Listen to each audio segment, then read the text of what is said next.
కళింగ ఆత్మీయ కలయిక 2025 December 28. So ఈ రోజు దాదాపు ఈ మధ్య కాలంలో పెద్ద కళింగ సామాజిక వర్గం సంబంధించి ఎంత పెద్ద గ్యాదరింగ్ ఈ రోజు జరిగింది. సో దీన్ని ఉద్దేశించి కళింగ సామాజిక వర్గానికి మీరు ఏం చెప్పదలుచుకున్నారు?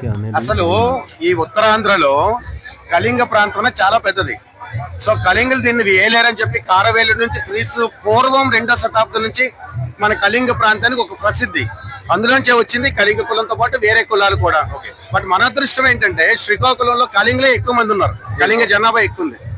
కళింగ జనాభా ఎంత గొప్పదంటే అటు స్వాతంత్ర సమరయోధుల నుంచి ఉన్నారు, స్వాతంత్ర్యం తర్వాత జిల్లాని అభివృద్ధి పదాన్ని నడిపించిన నాయకులు ఉన్నారు, ఇప్పటికే అభివృద్ధి పథకంలో నడిపిస్తున్న నాయకులు ఉన్నారు.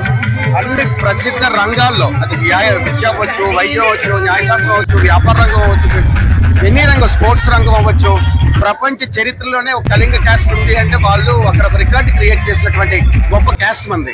అయితే రాను రాను రోజుల్లో మోడర్నైజేషన్, సివిలైజేషన్, జనాభా ఎక్కడెక్కడో ఉద్యోగాల కోసం వెళ్ళిపోతున్న వాళ్ళందరినీ ఒకసారి అందరిని కలుసుకొని మళ్ళీ కళింగుల తాలూకా ఆ మాట, బాపాట, యాస, మేట, పూర్వ వైభవాలు ఉన్నాయి కదా, బట్ మర్చిపోకూడదు. మళ్ళీ మనం అవన్నీ గుర్తు చేసుకోవడానికి కోసం ఇలాంటి మీటింగ్ పెట్టాం.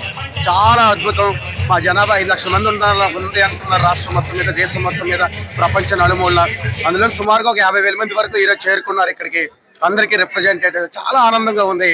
కళింగ క్యాస్ట్ అని చెప్పడం పక్కన పెడితే అందరం కూడా ఈ కళింగ ప్రాంతానికి అభివృద్ధి చెందడానికి మేము కూడా ఉన్నాం, మేము సైతం అని ముందరకు వచ్చారు. చూసారా, చాలా ఆనందంగా ఉంది. Okay sir, thank you so much.